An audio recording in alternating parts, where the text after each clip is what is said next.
to Professor Cecilia Menjivar of the UCLA, our next guest in Conversation with Iris. Thank you for joining us and welcome. Professor Menjivar is Professor of Sociology at the University of California, Los Angeles, and is the 130th President of the American Sociological Association. I think you are taking office next year, formally.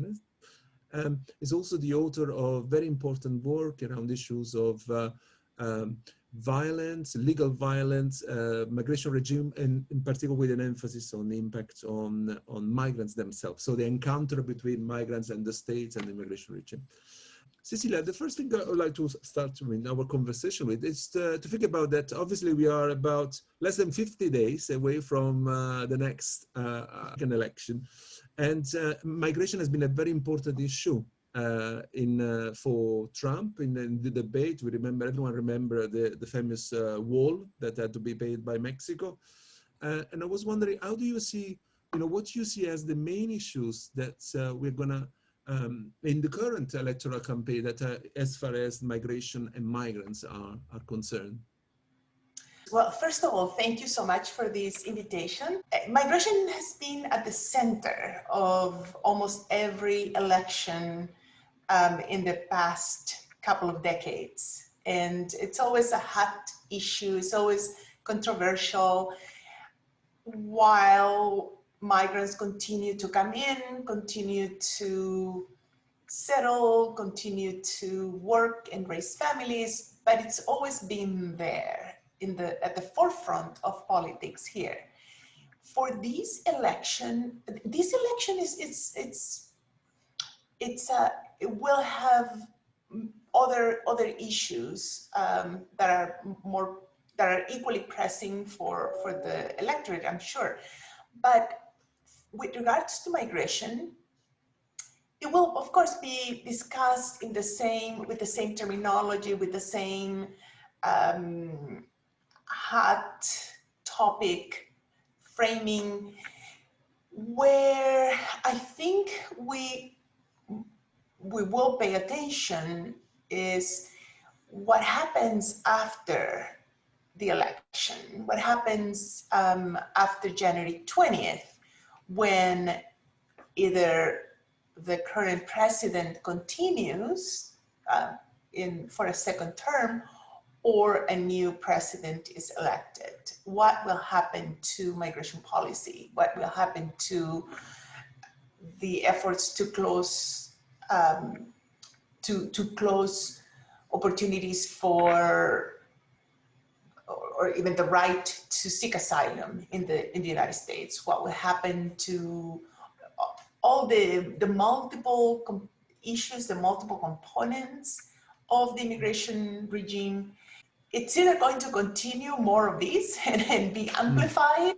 If we can think of amplifications, we always think that it can't get worse, but it does. And so we don't know what the bottom is. It's bottomless. And so on the one hand, one result may end up amplifying what we already have. Another result, if someone else is elected, could start some change. And I'm being very careful here, because no matter what the intentions of a possible new different government may be, it would be extremely difficult politically, practically, to reverse what has already been done.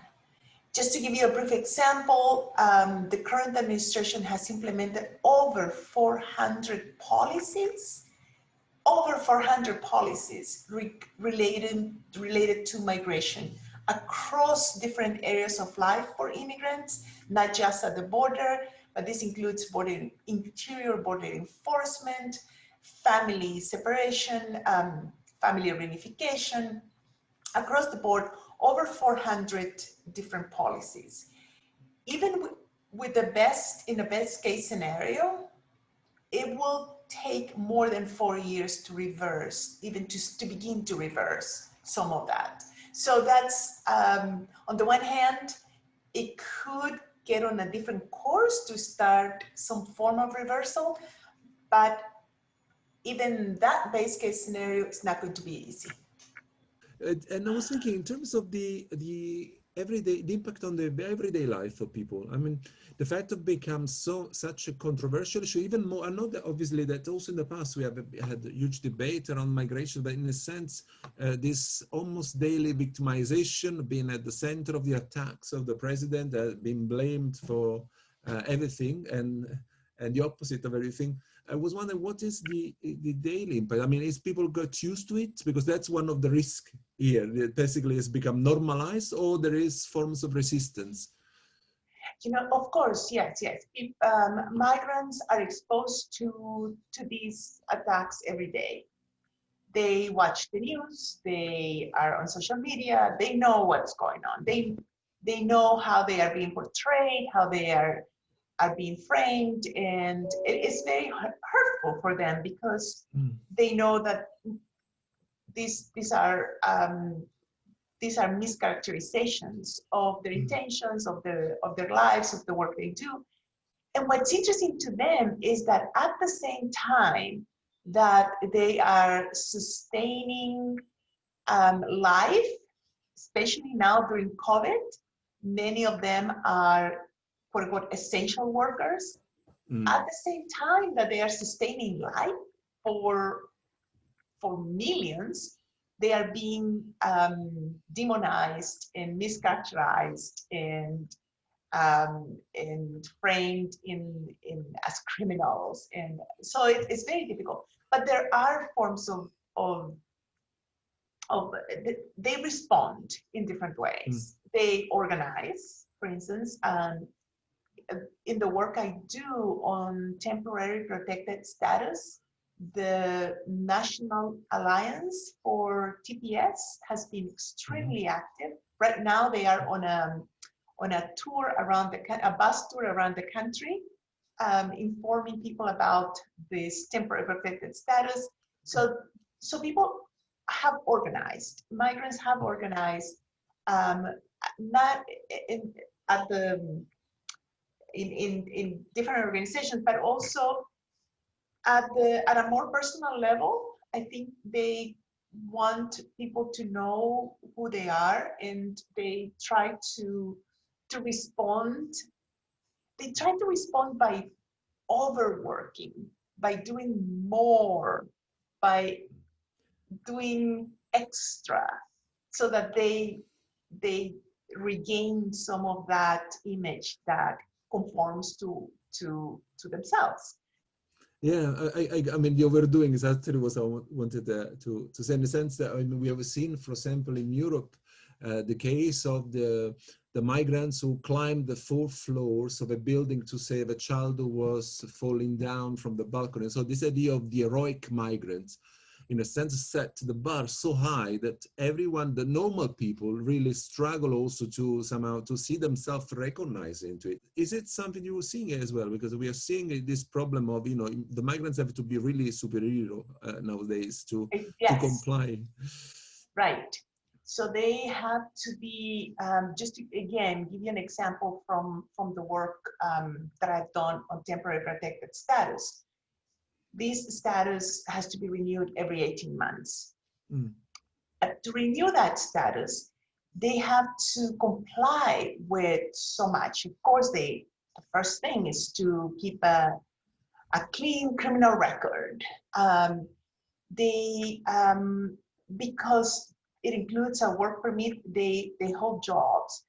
They have to be so squeaky clean that it's a disciplinary tool for to all these requirements become a disciplinary tool for immigrants to then start unwittingly start to set the bar so high for other immigrants who may not have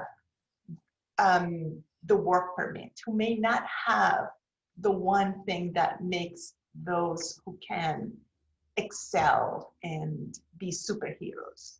But that comes from the structure of immigration, the immigration regime itself.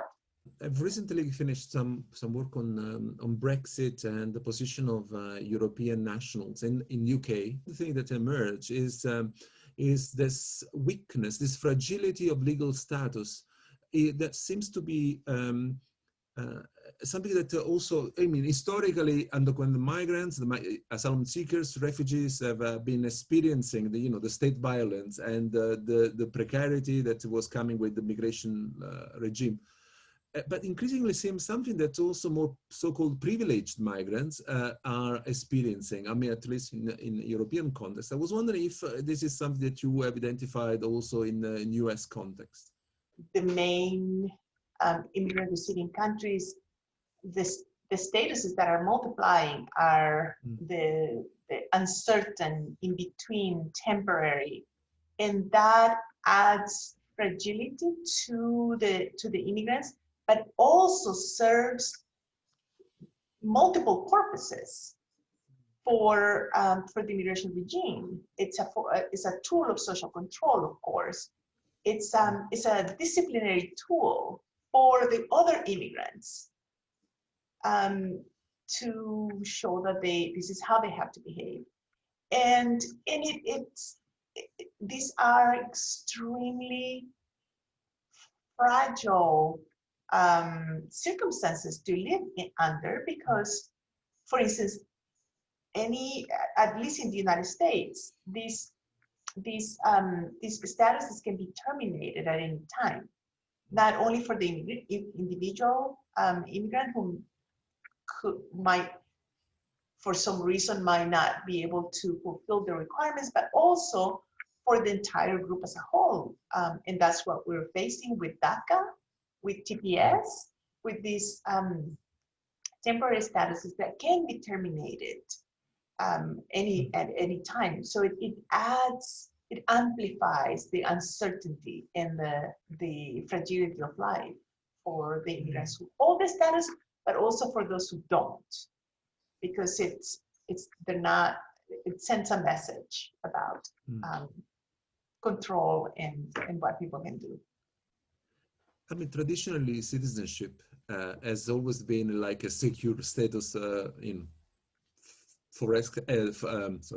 citizenship has always been traditionally a safe status, but increasingly, I mean, at least from what we hear about the debate in the US, we have seen on one end attacks on the birthright citizenship. I mean, there's been going on for decades when attempts have returned, but also this attempt to deprive people that are already citizens of their citizenship. I mean, that's something that this current time. So is there something that you can tell us something about? Yes. This is at the heart of many things that are happening here.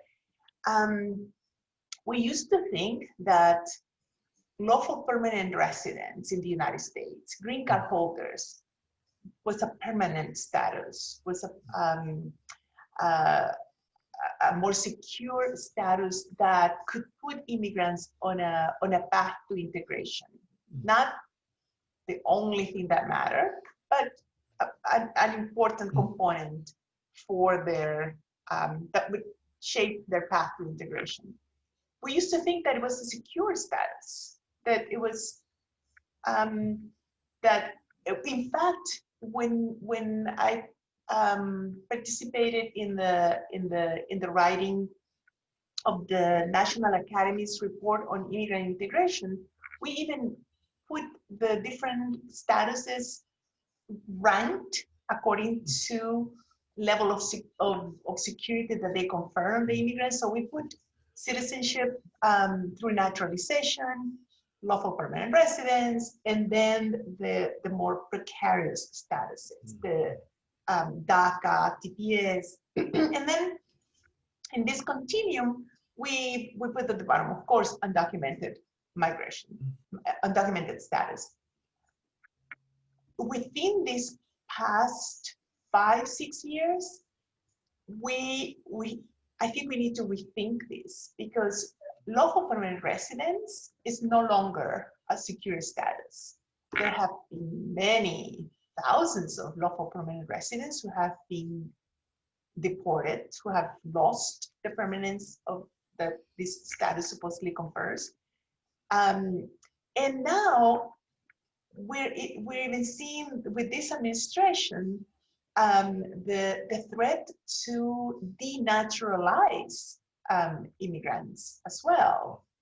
So it sort of continues to erode the permanence that we used to see in the different legal statuses. So